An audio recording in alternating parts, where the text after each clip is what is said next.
is Sheila Thompson. I have worked in the Yorkville School District for, well, this is my 34th year. I've been at Yorkville High School all 32 years. I absolutely loved my 25 years at Bristol Grade School and absolutely loved my 10 years here at Bristol Bay. So Yorkville was my first and last job. I started in August of 1986. Okay, this is my 18th year here in Yorkville, District 115. I wanted to be a teacher since I was a little girl. One of my favorite things to play was school. I had been a sub for special ed, and I was asked if I would like the position, and I said yes. I always wanted to be a teacher. I was something that I always had a passion for kids. I just loved working with kids. Education runs in my family. I loved history from day one. My grandmother helped raise us, and she was a great storyteller. I think I got my love of history from her.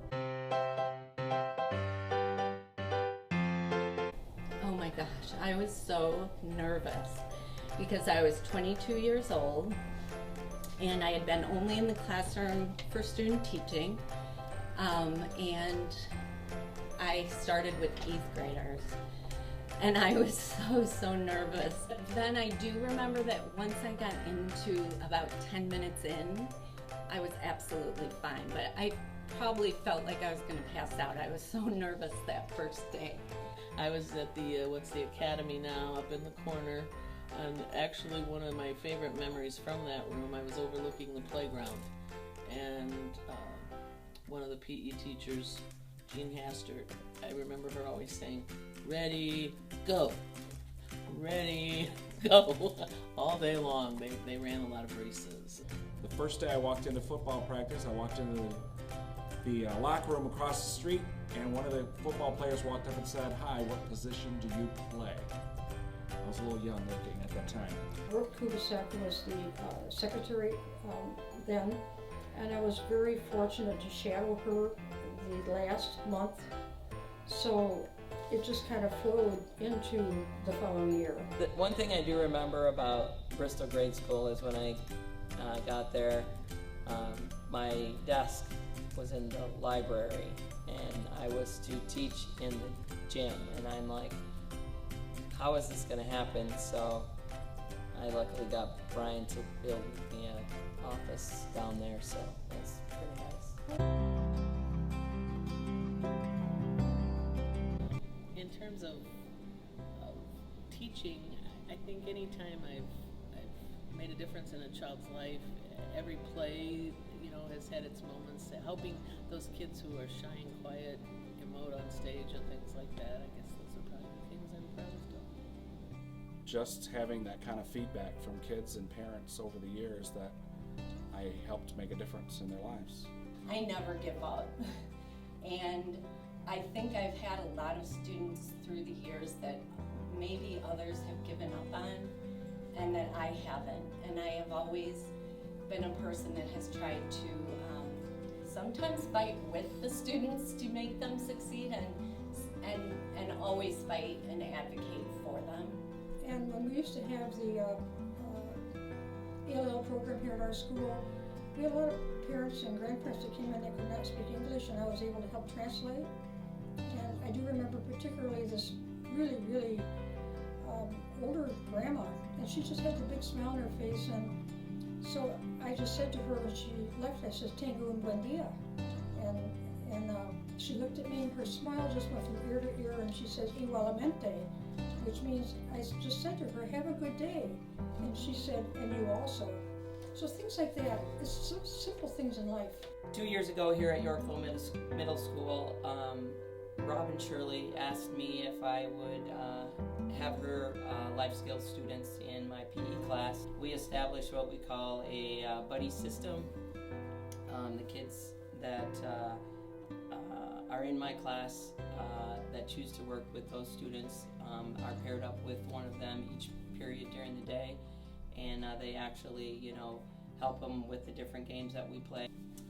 The second thing that I am pretty proud of is the fact that my 2014 softball season, we had 24 wins in that year, the most wins of any Yorkville team at Yorkville. We also won the NI Big 12 softball championship. And probably the coolest thing about this year was we developed a bond. We did a fundraiser for a young gal, Maddie Beetham, who had cancer, and we raised over $17,000.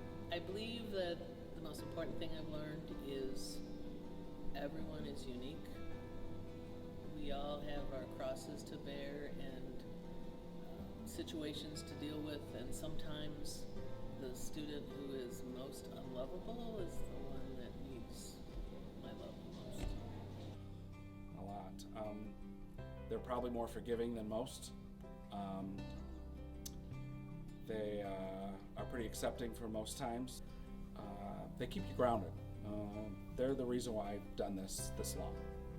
Oh, I've learned so much from my students. Probably the biggest thing is to laugh with them, have fun with them, and try to build relationships with as many students as you can. To be flexible, because nothing works for everyone. And the last thing that I've learned from my students is never give up. You always want to strive to make the next day better than the day before. What have I learned from the students? Laughter, energy, the love of learning. Kids make you feel good. Student I had years ago when I was at the middle school, if you would have asked me, I would have said he was a student I was not reaching. And maybe I was reaching lots of students, but I didn't feel like I was reaching this one. And I learned from him, because later sent me flowers to say that he was graduating this weekend from high school, and that I was a big part of why he made it through and reached that milestone. And that just floored me, because you always think and hope that you're having an impact, but I learned that I do think we do, no matter what. I have plans for the day after. I have a wedding the day after retirement. I'm going to Wisconsin to a lake the next day. I'm coming back from that and quickly packing to accompany the France-Spain trip here at the school. And if all works out really well, the next day after I get home from that, I'm going to get back on another plane and fly to Jamaica to Dixie Draper's wedding. But hopefully being able to get back involved a little bit in theater, and wherever my daughter ends up ultimately, and if she has a family and things of that nature, that's what she's supposed to do anyway, then I want to go be by them and be grandma. My husband and I obviously have coached softball for many years here.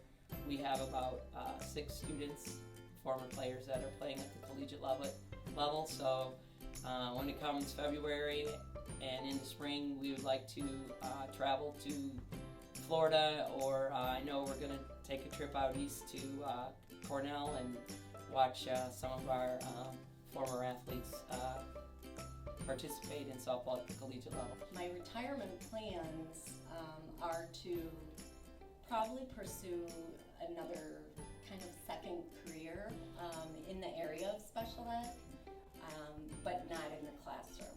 But I will be scaling back, and my husband and I a couple of our kids are in other states, so we'll be spending time visiting them, and I hope someday to have grandkids. We do a lot of volunteering now, my husband and I do, and I'm just going to kind of take it easy, but eventually I'd like to work like at a food pantry, or the Foxville Animal Welfare League, or it's called equine, yes, equine therapy, but kind of take it easy. I'm not going to fill things up too full. Do a little traveling out, see my sister in Ohio, and I don't know, it's just going to be happening. I bought a house at a place called Lake Carroll. It's 2 hours west of here. It was a childhood place I was at, but also a childhood dream, and we're going to start to live that dream. Fishing, golf, boating, a wave runner. We'll see.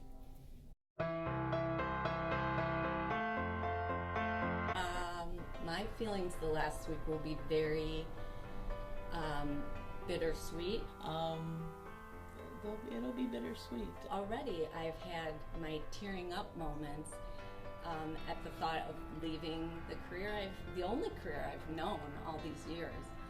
I'll cry. I'll definitely cry. I told the kids I'd be smiling so hard my face would crack. I'm, ready to retire, but it's not, I still love coming here. I love this district. Well, I live west of here on Galena Road, so I will go galloping off into the sunset. Those little reminders, this is your last so-and-so, that's been different. This has been my home. This has been my life for 34 years. And so, just like any new thing in life, it's a little bit scary to go out there and say, now what am I doing? But I'm actually looking forward to having some of that me time too, to do the things that I've not had the time to do as well. I've had a lot of great friendships here, met a lot of great kids. I've had a great experience here in Yorkville. I'm very thankful for that. I've had a lot of people come and go, a lot of good friends come and go out of Yorkville, and that's been a hard part of being here. So I think it's going to hit me that I'm going to be that person now that's going to be saying goodbye. There are amazing kids and teachers and administrators here, and so I will be kind of missing a lot of those relationships. Yorkville is a special place, there's no question about that. When I was a kid, I always thought, Yorkville would be a great place to teach someday.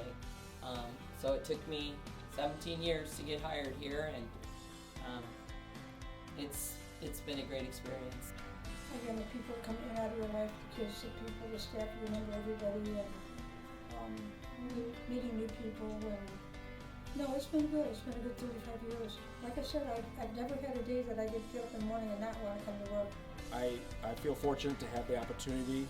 I think the community of Yorkville has given me trust of taking care of their kids and teaching their kids and mentoring their kids.